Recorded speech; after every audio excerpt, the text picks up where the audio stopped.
जावरा करनी सेना ने 80 विधानसभा सीटों पर उतरेंगे करनी सेना समर्थित उम्मीदवार। करनी सेना परिवार के प्रमुख जीवन सिंह शेरपुर ने किया चुनाव लड़ने का ऐलान। लगभग 67 नाम तय किए गए हैं। जावरा आपको बता दें कि मध्य प्रदेश की राजधानी में 8 जनवरी को महाआंदोलन कर सुर्खियों में आए भोपाल में करनी सेना परिवार संगठन ने आज चुनाव लड़ने का ऐलान कर दिया है। संगठन की 18 सूत्री मांगे दोनों प्रमुख राजनीतिक पार्टियों द्वारा नजरअंदाज किए जाने के बाद करनी सेना परिवार ने 80 विधानसभा सीटों पर अपने उम्मीदवार उतारने की घोषणा कर दी है। संगठन के प्रमुख जीवन सिंह शेरपुर ने भी जावरा विधानसभा क्षेत्र से चुनाव लड़ने का ऐलान किया है। वहीं जीवन सिंह शेरपुर ने कहा कि दोनों पार्टियों में कुछ ऐसे लोग हैं जो परिवारवाद को बढ़ावा दे रहे हैं और नए लोगों को राजनीति में आने से रोक रहे हैं। आंदोलन की लड़ाई से लोकतंत्र की लड़ाई में प्रवेश कर रहे हैं। जनता के बीच जाकर अपनी बात रखेंगे और चुनाव जीतेंगे। राजनीतिक व्यक्ति नहीं हूँ, इसलिए क्रम वाइज में बोल पाऊंगा, क्योंकि जो दिल में है वो बोल दूंगा। पर आपको विश्वास दिलाता हूँ, जहाँ जहाँ अपने कार्यकर्ताओं को पसीना गिरेगा वहाँ जीवन सिंह अपना खून बहाएगा। तो एक भी कार्यकर्ता की गर्दन को नीचे नहीं झुकने देगा।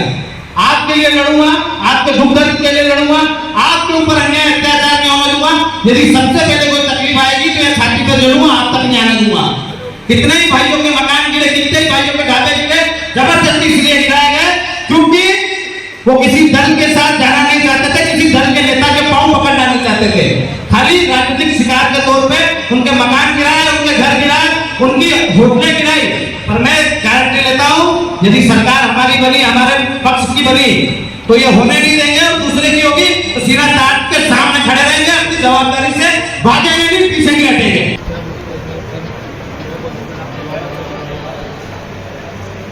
तो हमने पहले से ही बोल रखा है कि हम निर्दलीय के तौर पे भी प्रत्याशी रहेंगे और चुनाव लड़ेंगे। क्योंकि पार्टी हमको विश्वास जताती है तो हमको टिकट दे देती है। तब नहीं दिया है तो भी हमने शुरू से कहा था कि पार्टी के भरोसे नहीं है, हम हमारे कार्यकर्ताओं के भरोसे। इसलिए हमने कार्यकर्ता सम्मेलन रखा है। चाहे वो किसानों की फसलों के भाव हो, घोड़ा रोज की समस्याएँ हो, या फिर युवा जो बेरोजगार है, जो वैकेंसियाँ नहीं निकाल पा रही है सरकार, और जो वैकेंसियाँ निकल रही है उनमें घोटाले हो रहे हैं, उनको लेके हो, या सड़क जो बनती है हमारे यहाँ वो भी भ्रष्टाचार की भेंट चढ़ जाती है। जैसे जावरा में कितनी नगर पालिका की सड़कें बनी हुई हैं, 2-2, 4-4 महीने में ख़राब हो जाती है, उनमें सुधार हो।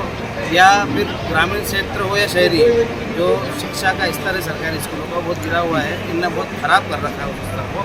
कहीं टीचर नहीं है तो कहीं बच्चे पढ़ने इसलिए नहीं जाते कि वहाँ शिक्षा की व्यवस्था अच्छी नहीं है। तो शिक्षा की व्यवस्था में सुधार, स्वास्थ्य की व्यवस्थाओं में सुधार, और जहाँ भी ग्रामीण स्तर पर जहाँ 1500 की आबादी है वहाँ प्राथमिक उपचार केंद्र की हम स्थापना करवाएंगे, हम विधायक बनेंगे। अभी इससे पहले वाली प्रेस कॉन्फ्रेंस में आपने कहा था 80 सीटों पर जी बिल्कुल, सभी जगह तैयारी चल रही है हमारी, और सभी जगह नामांकन दाखिल हो। जैसे ही सबके नामांकन दाखिल हो जाएंगे आपको सारी सीटों का रेशा आ जाएगा, कितनी सीटों पर चुनाव। आप कौन सी सीट से हो? मैं जावरा सीट से हूँ 222, और यहाँ से प्रत्याशी के रूप में मेरा नामांकन दाखिल करूँगा। चुनाव जीत के भी आऊँगा और जनता की आवाज़ को। अच्छा, यहाँ पे अन्य पार्टी के लोग भी मौजूद थे, उनके बारे में क्या कहेंगे आप? सारे दल के लोग हमारे साथ हैं, चाहे वो भारतीय जनता पार्टी के हों, चाहे कांग्रेस के हों, चाहे और किसी संगठन के हों। तो सारे संगठन, सारे दल मिलकर एक उनके भाई को विधानसभा पहुँचाना चाहते हैं, जो उनके बीच का है, जो उनके लिए लड़े। तो सारे दल इसीलिए एक साथ हुए हैं ताकि उनकी आवाज़ को विधानसभा में रखा जा सके।